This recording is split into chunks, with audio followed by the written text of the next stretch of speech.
नमस्कार, India voice देख रहे हैं आप। आपके साथ मैं हूं स्वीटी दीक्षित। बुलेटिन की शुरुआत करेंगे अहम जानकारी के साथ। बता दें कि अमित शाह के घर पहुंचे चिराग पासवान। शाह से मिलने के लिए चिराग पासवान अमित शाह के घर पहुंचे और 18 जुलाई को होनी है एनडीए की बड़ी बैठक से पहले शाह चिराग की मुलाकात बेहद खास मानी जा रही है। तो शाह से मिलने पहुंचे हैं चिराग पासवान, अमित शाह के घर पहुंचे हैं चिराग पासवान। उनसे मुलाकात करने के लिए काफी महत्वपूर्ण ये मुलाकात मानी जा रही है, क्योंकि इस 18 जुलाई को कई ऐसे ऐलान हो सकते हैं और ऐसे में चिराग पासवान के एनडीए में शामिल होने का ऐलान भी किया जा सकता है। इस लिहाज से अगर देखा जाए तो काफी महत्वपूर्ण ये मुलाकात है और अमित शाह के घर चिराग पासवान पहुंचे हैं। कयास ये लगाए जा रहे हैं कि चिराग पासवान एनडीए में शामिल हो सकते हैं और उनको कैबिनेट में मंत्री पद भी दिया जा सकता है। तो 18 जुलाई को होने जा रही है एनडीए की बैठक। 18 जुलाई की इस बैठक के बाद ऐलान हो सकता है चिराग पासवान के एनडीए में शामिल होने का और ऐसे में चिराग पासवान काफी ज्यादा साफ तौर पे कहते हुए नजर आए कि एनडीए जो काम कर रही है उससे वो खुशी जाहिर करते हुए नजर आए और अमित शाह के घर पहुंचे चिराग पासवान। काफी अहम ये मुलाकात मानी जा रही है। गृह मंत्री अमित शाह के घर चिराग पासवान पहुंचे हैं, उनसे बातचीत करने के लिए पहुंचे हैं चिराग पासवान उनके घर और माना जा रहा है कि एनडीए में शामिल होने की जानकारी जो है 18 जुलाई को चिराग पासवान सबके सामने दे सकते हैं। ऐसे में कयास कई दोनों से लगाए जा रहे हैं, कयासों पे ठप्पा 18 जुलाई को लग जाएगी, क्या वो एनडीए में शामिल होते हैं या नहीं होते। ऐसे में ये मुलाकात काफी अहम मानी जा रही है। तो शाह से मिलने के लिए पहुंचे हैं चिराग पासवान आने वाले लोकसभा चुनाव के मद्देनजर काफी एक्टिव होते हुए नजर आ रहे हैं और ऐसे में एनडीए को भी काफी ज्यादा जरूरत है तमाम ऐसे घटक को जिनसे मिलने के लिए, जिनसे शक्ति मिलेगी और ऐसे में एनडीए में शामिल हो सकते हैं चिराग पासवान। ये लगातार कयास लगाए जा रहे हैं और इन कयासों पे ठप्पा 18 जुलाई को लग जाएगा और ऐसे में बता दें कि 18 जुलाई को होने जा रही है एनडीए की बैठक को माना जा रहा है कि इसके बाद चिराग पासवान ऐलान कर सकते हैं। तो इसी खबर पर ज्यादा जानकारी के साथ दिनकर आनंद सीधा न्यूज रूम से हमारे साथ जुड़ चुके हैं। काफी महत्वपूर्ण मायने निकाले जा रहे हैं दिनकर इस मुलाकात के। जी बिल्कुल स्वीटी, यह मुलाकात कई महीनों में है। मैं दरअसल आपको बता दें कि चिराग पासवान पहुंचे अमित शाह के घर और उसके बाद करीब 15 मिनट तक दोनों के बीच बातचीत चली। इस बातचीत में कई मुद्दों पर चर्चा की गई। मसलन जब चिराग पासवान पटना से दिल्ली आए तो उनके जहन में 3-4 सवाल थे कि अगर हम एनडीए के साथ जाएंगे तो हमारी जो प्रमुख मांगे हैं उसको कंप्लीट किया जा सके। दरअसल आपको बता दें जब 2019 का लोकसभा चुनाव हुआ था उस वक्त लोजपा ने यानी लोक जनशक्ति पार्टी ने 6 सीटों पर चुनाव लड़ा और 6 की 6 सीटों अपने कब्जे में लिया था। इसके लिहाज से चिराग फिर से 6 सीटें चाहते हैं, लेकिन पशुपति पारस इस बात से लगातार उनके जो चाचा हैं वो नाराज चल रहे हैं। उनसे जब पूछा गया, केंद्रीय मंत्री नित्यानंद राय जब उनसे मुलाकात की और उनसे पूछा कि चिराग पासवान एनडीए में शामिल हो तो आपको कोई दिक्कत, तो इस पर उनका जवाब आता है कि ना तो मैं चिराग का स्वागत करूंगा और ना ही मैं चिराग के आने से मुझे कोई दिक्कत है। लेकिन उन्होंने यह कहा कि चिराग पासवान की जो मांग है कि 6 सीटें उन्हें चाहिए, यह मुमकिन नहीं है और यह हम नहीं चाहते हैं। इसके साथ ही उन्होंने कहा कि चिराग पासवान हाजीपुर के सीट से चुनाव लड़ना चाहते हैं, जो कि मैं कभी नहीं होने दूंगा, क्योंकि हाजीपुर सीट चिराग के पिताजी ने मुझे दिया था और मैं यहां से जीता था और इसके बाद मैं ये सीट चिराग को नहीं दे सकता। दिनकर, हाजीपुर सीट पे ही मेन विवाद जो है वो बना हुआ है। हाजीपुर सीट जहां चिराग कह रहे हैं कि मैं अपने पिताजी का उत्तराधिकारी हूं, उनके बाद ये हाजीपुर सीट मेरी होती है और मैं उसको लेके रहूंगा। तो वही देखिए चाचा के सुर कुछ और ही कह रहे हैं। जी बिल्कुल, दरअसल बीजेपी भी लगातार कुनबा बढ़ाओ वोट पाओ की कोशिश कर रही है। यूपी में भी बीजेपी की यही सियासी रणनीति चल रही है। लगातार दूसरे पार्टियों को, लोगों को अपने साथ शामिल करवाया जा रहा है, छोटे छोटे दलों को शामिल करवाया जा रहा है। इसी मद्देनजर बिहार में भी ऑपरेशन बीजेपी चला रही है लगातार। चिराग पासवान के साथ बीजेपी जाने के लिए इसलिए कोशिश में जुटी है क्योंकि बिहार में पासवान वोटर्स की संख्या 6% है, जो कि चिराग पासवान के एक साथ एक मुश्त है। काफी लंबे समय से उनके पिता रामविलास पासवान ने इस पर मेहनत की और उसके बाद वो सेम वोट परसेंटेज चिराग के पास गया। पशुपति पारस के पास अभी 5 सांसद हैं। हालांकि जब पार्टी दो फाड़ में हुई तो सारे सांसद चले गए पशुपति पारस के पास, लेकिन जो जनता की सहानुभूति थी वो आज भी चिराग पासवान के कहीं ना कहीं साथ है। इसी को लेकर बीजेपी, गृह मंत्री अमित शाह हो, प्रधानमंत्री नरेंद्र मोदी हो, चाहे जितने भी बीजेपी के तमाम बड़े नेता हो, लगातार चिराग पासवान से डील करने की कोशिश में जुटे हुए हैं, क्योंकि चिराग पासवान को साथ लाने से जो पासवान वोटर है वो कहीं ना कहीं उनके पास फिर से आ जाएगा। क्योंकि ऐसा माना जा रहा है कि अगर पशुपति पारस के साथ बीजेपी डील करती है और चिराग को अनदेखा करती है तो इसका खामियाजा बीजेपी को भुगतना पड़ सकता है, क्योंकि 2020 के विधानसभा चुनाव को अगर हम देखें तो चिराग पासवान ने सिर्फ जेडीयू के खिलाफ अलग कैंडिडेट उतारे और लगभग 5 से 7% वोट हासिल कर लिया। यानी कि आप समझिए कि एक अलग पार्टी बनाकर चिराग पासवान ने एक नई टीम बनाई, जेडीयू के विपक्ष में सारे अपने नेताओं को उतारा, उसके खिलाफ 5 से 7% वोट लाना बड़ी बात है। इस लिहाज से बीजेपी को यह पता है कि पशुपति पारस और चिराग पासवान में अगर चयन करना हुआ तो हम चिराग के साथ जाएं या फिर नहीं जाए, ये फ्यूचर की बात है, लेकिन लगातार इस पर रस्साकसी चल रही है। अमित शाह से इसी चीज को लेकर मुलाकात हुई, चिराग पासवान ने जानकारी ये भी निकल के सामने आ रही है दिनकर कि कैबिनेट में भी जगह मिल सकती है चिराग पासवान को। अगर चिराग पासवान को कैबिनेट में जगह मिली तो चाचा का क्या होगा? जी बिल्कुल, चिराग पासवान की डील की महज 3-4 मांगे हैं, जिसमें 6 seat, Hajipur Lok Sabha seat, cabinet में खुद की जगह, जिसको लेकर लगातार पशुपति पारस नाराज चल रहे हैं। केंद्रीय मंत्री नित्यानंद राय ने उनसे मुलाकात की थी परसों, जिसके बाद खबर यह निकल कर आई कि शायद पशुपति पारस मान जाएंगे, लेकिन वो नहीं माने और इसी सप्ताह पशुपति पारस ने लगातार चिराग पासवान पर हमला बोला। केंद्रीय मंत्री नित्यानंद राय ने 2 बार चिराग पासवान से मुलाकात की, उनको मनाने की कोशिश किया है उन्होंने, ताकि चिराग और पशुपति पारस दोनों को हम एकजुट करके आगे बढ़ सके, लेकिन ऐसा होना मुमकिन नहीं लग रहा, क्योंकि चिराग की जो मांगे हैं वो कहीं ना कहीं बीजेपी सुनने के लिए रेडी है। गृह मंत्री अमित शाह लगातार मुलाकात कर रहे हैं, उनसे मुलाकात हुई है और उम्मीद जताई जा रही है कि शायद चिराग की जो मांग है वो अमित शाह सुन सकते हैं। इस उम्मीद पे ठप्पा जो है, इस कयासों पे ठप्पा जो है 18 जुलाई को लग जाएगा, जब मीटिंग के बाद ऐलान होगा चिराग पासवान का। बहुत बहुत धन्यवाद आपका दिनकर तमाम जानकारियों के लिए।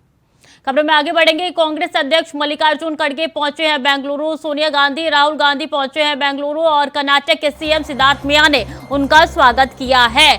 तो कांग्रेस अध्यक्ष मल्लिकार्जुन खड़गे बेंगलुरु पहुंच चुके हैं। बता दें विपक्षी दलों की बैठक है, कांग्रेस मेजबानी कर रहा है इस बार बेंगलुरु में, और यही विपक्षी दलों की बैठक में बता दें कि कर्नाटक के सीएम भी मौजूद रहेंगे और आज रात्रि भोज होना है, जो कि कांग्रेस की तरफ से रखा गया है। तमाम विपक्षी दलों के नेता जो है वो पहुंचने का उनका सिलसिला शुरू हो चुका है और इसी संदर्भ में देखिए कि सोनिया गांधी और राहुल गांधी पहुंच चुके हैं, वो भी इस बैठक में शामिल होंगे। इस बार सोनिया गांधी भी विपक्षी दलों की बैठक में शामिल होने के लिए जा रही है। अखिलेश यादव भी कुछ देर में पहुंच जाएंगे और ऐसे में दिल्ली के सीएम भी रवाना हो चुके हैं पहुंचने के लिए। तो आज रात्रि भोज और कल बड़ी बैठक होने जा रही है। विपक्षी दलों की पोस्टर भी जगह जगह बेंगलुरु में लगे हुए नजर आ रहे हैं और ऐसे में कांग्रेस इस बार मेजबानी कर रहा है और कांग्रेस की तरफ से साफ तौर पर कहना है कि विपक्षी दल अब एकजुट होते हुए नजर आएंगे।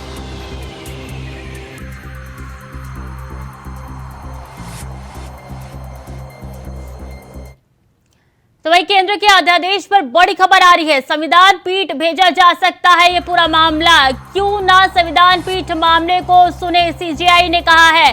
राजनीति से उठकर मामले को सोचे, सीजेआई ने साफ तौर पे कह दिया है कि क्यों ना संविधान पीठ मामले को सुने, राजनीति से उठकर मामले को सोचे। गुरुवार को संविधान पीठ भेजने का ये फैसला लिया गया है। तो सोमवार को सुनवाई होनी थी, अब सीजेआई ने साफ तौर पे कह दिया है कि क्यों ना मामले को संविधान पीठ पे भेज दिया जाए, राजनीति से ऊपर उठ के ये मामले के बारे में सोचा जाए। और जानकारी ये भी निकल के सामने आ रही है कि गुरुवार को संविधान पीठ भेजे जाने का फैसला जो है वो सीजेआई की तरफ से ले लिया गया है। तो दिल्ली में बता दें कि अध्यादेश को लेकर जो केंद्र और दिल्ली सरकार के बीच में रार देखने को मिल रही है, उस पर आज सुप्रीम कोर्ट में सुनवाई होनी थी और इस दौरान सीजेआई ने साफ तौर पे कह दिया है कि क्यों ना इस मामले को संविधान पीठ में भेजा जाए, राजनीति से उठकर इस मामले के बारे में सोचा जाए। और जानकारी ये भी आ रही है कि गुरुवार को संविधान पीठ में भेजने का फैसला लिया गया है।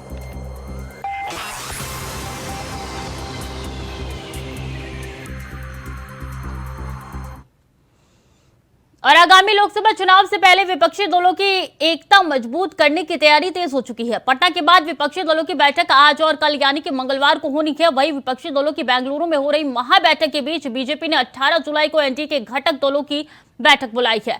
इस बैठक को लेकर 2024 के लिए एनडीए के शक्ति प्रदर्शन के रूप में देखा जा रहा है। कांग्रेस नेता जयराम रमेश ने बैठक को लेकर प्रधानमंत्री नरेंद्र मोदी और बीजेपी पर हमला बोला। उन्होंने दावा किया है कि विपक्षी एकता से डरकर बीजेपी को एनडीए की याद आई है। सुनिए और क्या कुछ कहा है उन्होंने। वरिष्ठ नेता आज नहीं आ रहे हैं पर कल आएंगे। मैं इसका पूरा खंडन करना चाहता हूं। ये बैठक 26 पार्टियों की बैठक की शुरुआत कल सुबह 11 बजे होने वाली है। आज रात को कर्नाटक के मुख्यमंत्री भोजन दे रहे हैं पर बैठक औपचारिक तरीके से कल 11 बजे शुरू होगी और करीब 4 बजे को सारे 26 पार्टियों के नेता प्रेस को संबोधित करेंगे। दूसरी बात जो वेणुगोपाल जी ने कही है, मैं उसको दोहराना चाहता हूं। प्रधानमंत्री और बीजेपी भोकलाई हुई है कि पटना के बैठक के बाद अचानक प्रधानमंत्री को एनडीए का ख्याल आया। एनडीए में नई जान फूंकने की अभी प्रयास हो रही है।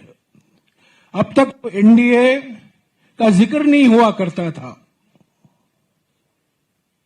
अचानक कुछ 4-5 दिनों से हम पढ़ रहे हैं, सुन रहे हैं कि एनडीए की बैठक कल बुलाई गई है। तो ये अचानक एनडीए जो एक भूत बन गया था, उसमें एक नई जान फूंकने की कोशिश की जा रही है और ये पटना सम्मेलन का एक नतीजा है। आगामी लोकसभा चुनाव से पहले विपक्षी दलों की एकता मजबूत करने की तैयारी तेज हो चुकी है। पटना के बाद विपक्षी दलों की बैठक आज और कल यानी कि मंगलवार को होनी है।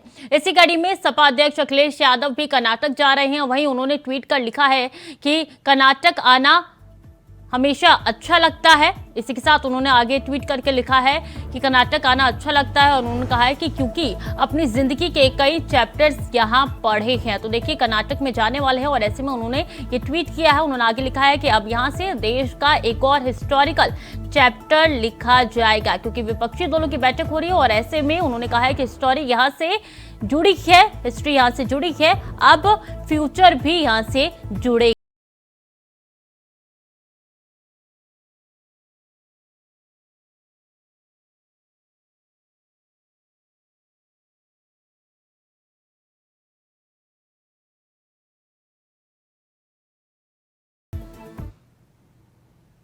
तो वहीं बेंगलुरु में विपक्षी दलों का महाजुटान बैठक के लिए अखिलेश यादव भी पहुंच चुके हैं। बेंगलुरु कार्यकर्ताओं ने जमकर स्वागत किया है। तो बता दें कि 12 बजे के करीब अखिलेश यादव निकले थे यूपी से और ऐसे में वो भी पहुंच चुके हैं बैठक के लिए। अखिलेश यादव बेंगलुरु पहुंच चुके हैं। रात्रि भोज आज है और 18 जुलाई को बड़ी बैठक होने जा रही है विपक्षी दलों की और एक के बाद एक जमावड़ा लगना शुरू हो चुका है और ऐसे में कार्यकर्ताओं ने भव्य स्वागत किया है समाजवादी पार्टी के अध्यक्ष का। तो बेंगलुरु पहुंचने के सिलसिला लगातार जारी विपक्षी दलों के और कुछ ही देर में दिल्ली के सीएम भी पहुंचेंगे और अभी तक बता दें कि कई ऐसे नेता जो है वो पहुंच चुके हैं। तस्वीरों के माध्यम से पता चल रहा है कि किस तरीके से स्वागत किया गया है अखिलेश यादव का। तो तस्वीरें बेंगलुरु पहुंचते हुए अखिलेश यादव की है। अखिलेश यादव जब पहुंचे थे उनका स्वागत किया गया है, कार्यकर्ताओं ने ये स्वागत किया है जमकर। और बता दें कि विपक्षी दलों की ये बैठक होने जा रही है, उसमें एक के बाद एक करके विपक्षी दलों के नेता जो है वो बेंगलुरु पहुंच रहे हैं और इससे पहले सोनिया गांधी, राहुल गांधी पहुंच चुके हैं। आज रात्रि भोज और कल बड़ी बैठक विपक्षी दलों की होने जा रही है। बैठक के लिए अखिलेश यादव भी बेंगलुरु पहुंच चुके हैं। कई और बड़े विपक्षी दलों के नेता जो है वो पहुंचेंगे और कल बड़ी बैठक होने जा रही है। आज कांग्रेस की तरफ से रात्रि भोज रखा गया है, जिसकी इस बार की विपक्षी दलों की बैठक की मेजबानी कांग्रेस कर रहा है, इसलिए ये बेंगलुरु में बैठक हो रही है जो कि काफी अहम मानी जा रही है आने वाले लोकसभा चुनाव के मद्देनजर।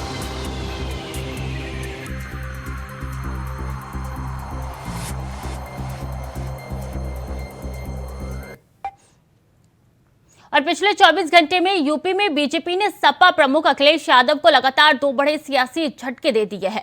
पहले ओपी राजभर और अब सपा विधायक दारा सिंह चौहान ने बीजेपी का दामन थाम लिया है। ऐसे में सवाल यह है कि लोकसभा चुनाव में सपा की पटरी पर पीडीए यानी कि पिछड़े, दलित और अल्पसंख्यकों की गाड़ी अब कैसे दौड़ेगी।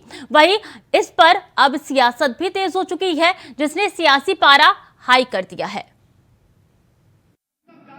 भारतीय जनता पार्टी के पास दुनिया के सर्वाधिक लोकप्रिय नेता आदरणीय प्रधानमंत्री नरेंद्र मोदी जी हैं।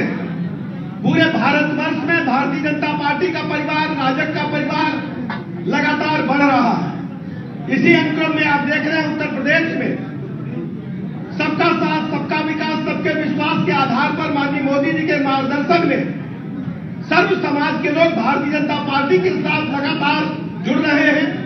भारतीय जनता पार्टी ने 2014 से लेकर अब तक जो यात्रा की है, सर्व समाज में पैठ बनाते हुए माननीय मोदी जी की गरीब कल्याण योजनाएं जन जन में पहुंची हैं।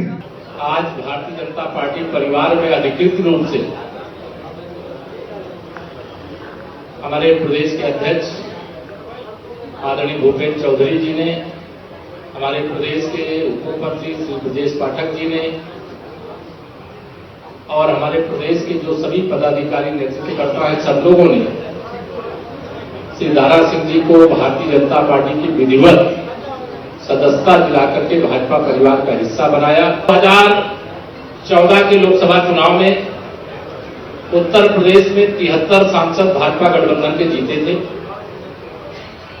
2019 के लोकसभा चुनाव में जब सपा, बसपा, राष्ट्रीय लोकदल, कांग्रेस इन सबका गठबंधन था, तब हम 64 सांसद उत्तर प्रदेश में जीते थे। भारतीय जनता पार्टी के प्रदेश अध्यक्ष जिनकी अध्यक्षता में आज आपने हमें भारतीय जनता पार्टी की सदस्यता दिलाई, आज मैं कह सकता हूं जिस तरीके का कोलाहल आज पूरे प्रदेश में है, जिस तरह की हलचल पूर्वांचल में है, मैं कह सकता हूं आने वाला 24 का चुनाव माननीय यशस्वी प्रधानमंत्री नरेंद्र मोदी जी जिस तरीके से माननीय देश के गृह मंत्री अमित शाह जी, राष्ट्रीय अध्यक्ष जी नड्डा जी के कार्यकुशलता में आज आगे बढ़ रहा है, जो भरोसा मुझे है उस भरोसे की बुनियाद पे कह सकता हूं कि आने वाले 24 में हिंदुस्तान की तिबारा मुख्यमंत्री नरेंद्र मोदी जी बनेंगे, दुनिया की कोई ताकत रोक नहीं सकती। हमारे भारत में सावन के महीने का काफी महत्व है। इस महीने में होने वाली बारिश से हर और हरियाली और खुशहाली होती है। तो वहीं अमृतसर के विश्व प्रसिद्ध श्री लक्ष्मी नारायण मंदिर में इस महीने का कुछ खास ही महत्व है, जहां सावन में नवविवाहित जोड़े सोने के बजाय फूलों का विशेष श्रृंगार कर मंदिर में नतमस्तक होने पहुंचते हैं। आपको बता दें कि नवविवाहित मंदिर में सोने के गहनों के स्थान पर मोतिया और अन्य फूलों से बने जेवरों को धारण करते हैं। यहाँ माता टेकने पहुंचती हैं और अपने परिवार की खुशहाली के लिए प्रार्थना करती हैं।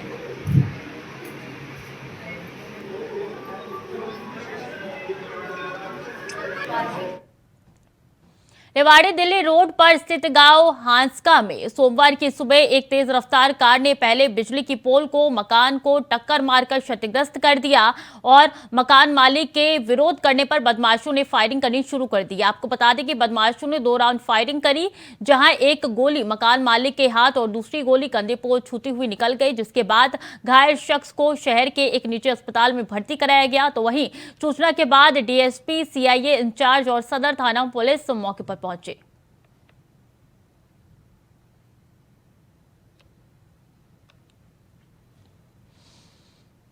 और हरियाणा के रोहतक से एक मां बाप का इकलौता बेटा लापता हो गया, जहां उसकी बाइक, मोबाइल और कपड़े नहर के पास पड़े मिले हैं। आपको बता दें कि गांव सिंहपुरा कला निवासी राजेश का इकलौता बेटा 15 जुलाई को सुबह 10 बजे घर से मोटरसाइकिल पर अपने मामा के घर जाने के लिए निकला था, लेकिन रात तक वो वापस नहीं लौटा, जिसके बाद उसे फोन करके उसका फोन बंद आया, फोन किया गया था। तो वहीं परिजनों का कहना है कि वो थाने के 2 चक्कर लगा चुके हैं, लेकिन पुलिस उचित कार्रवाई नहीं कर रही है, जिसके बाद आज समस्त ग्रामीणों के साथ पुलिस अधीक्षक रोहतक के पास अपने बेटे की तलाश के लिए गुहार लगाने आए थे।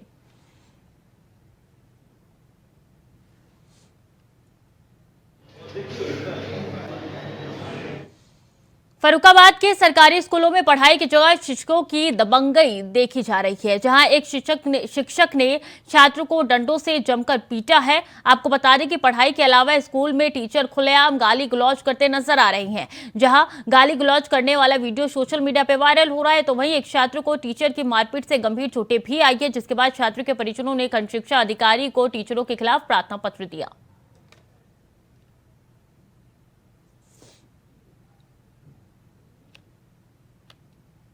तो सरकारी स्कूलों में शिक्षकों की दबंगई का ये मामला है, बच्चे को गंभीर चोट पे आई है। गाली गलौज का ये मामला निकल के सामने आ रहा है। अभिभावकों ने पत्र लिख दिया है प्रिंसिपल को और ऐसे में आगे की कार्रवाई की मांग की है।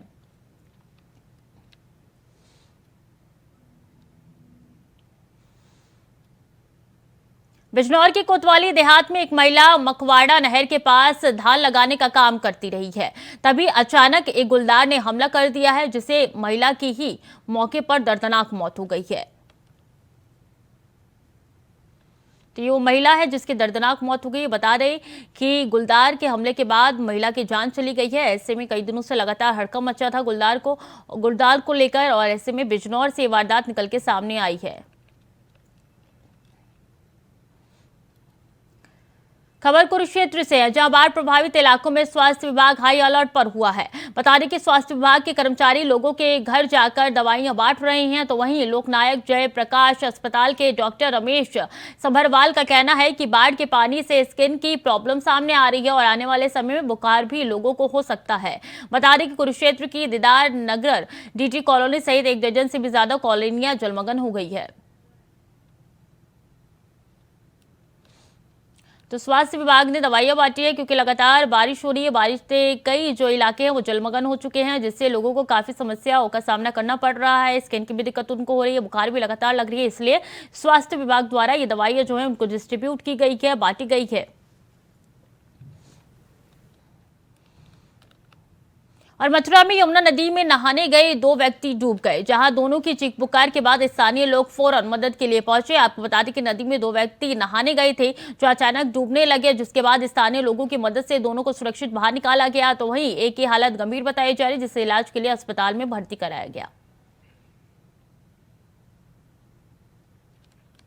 तो स्थानीय लोगों ने युवक को बचाया है। दो यहाँ पे नहाने गए थे व्यक्ति जो डूब चुके हैं, और बता दें कि जैसे ही ग्रामीणों ने देखा वैसे ही उनको बाहर निकाला और अस्पताल में भर्ती कराया गया है। लेकिन अगर किसी की नज़र नहीं पड़ती तो बड़ी घटना यहाँ पे हो जाती। तो यमुना नदी में 2 युवक गए थे नहाने के लिए और ऐसे में डूबते डूबते वो बचे हैं। बता दें कि ग्रामीणों की सहायता से यहाँ पे उनको बचाया गया और जिसको बचाने के बाद अस्पताल में भर्ती कराया गया। दोनों को उनका इलाज लगातार अस्पताल में जारी है।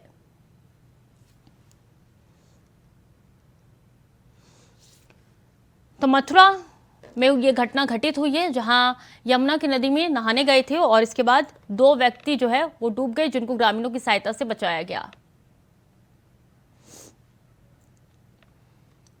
और थाने पहुंचे सपा विधायक की पत्नी इरफान सोलंकी की पत्नी पहुंची थाने। इरफान सोलंकी की राइफल को जमा कराया गया। लाइसेंस रद्द होने के बाद राइफल को किया गया जमा। तो थाने पहुंची है सपा विधायक की पत्नी इरफान सोलंकी की पत्नी पहुंची है थाने। बता दें कि राइफल को जमा कराया गया। लाइसेंस रद्द होने के बाद राइफल को कराया गया जमा। तो अहम जानकारी आप तक पहुंचा रहे, जहां इरफान सोलंकी की पत्नी जो है वो थाने पहुंची है। उनका जो लाइसेंस रद्द हुआ था उस राइफल को जमा कराया गया है। तो बता दें कि कानपुर थाने में पहुंची है सपा विधायक की पत्नी इरफान सोलंकी की पत्नी, और यहाँ पे राइफल को जमा कराया गया है। राइफल का लाइसेंस रद्द कर दिया गया था और इसके बाद से इरफान सोलंकी की पत्नी ने जमा कराया है।